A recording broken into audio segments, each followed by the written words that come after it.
राजा के दरबार में एक आदमी नौकरी मांगने के लिए आया। उसने उसकी काबिलियत पूछी गई तो वह बोला, मैं किसी भी व्यक्ति की शक्ल देखकर उसके बारे में बता सकता हूँ।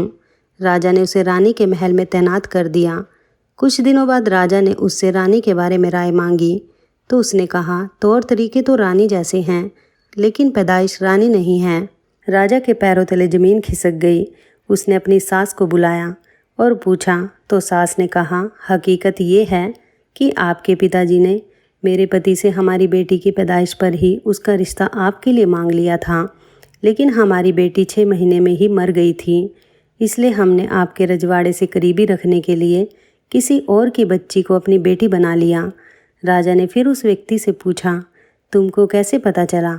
उसने कहा, रानी साहिबा का नौकरों के साथ सलूक गुवारों से भी बुरा है। एक खानदानी इंसान का दूसरों से व्यवहार करने का एक तरीका होता है जो रानी साहिबा में बिल्कुल भी नहीं है।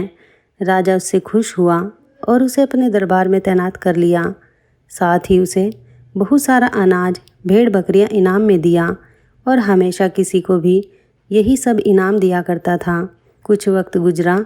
राजा ने फिर उस व्यक्ति से अपने बारे में पूछा तो उसने कहा, जान की सलामती हो तो कहूँ। राजा ने वादा किया तो उसने कहा, ना तो आप राजा के बेटे हो और ना ही आपका चलन राजाओं वाला है। राजा को बहुत गुस्सा आया, मगर राजा जान की सलामती का वचन दे चुका था। राजा सीधा अपनी माँ के महल में पहुँचा और पूछा। माँ ने कहा, ये सच है, तुम एक चरवाहे के बेटे हो। हमारी औलाद नहीं थी तो तुम्हें गोद लेकर हमने पाला। राजा ने उस व्यक्ति से पूछा, तुझे कैसे पता चला?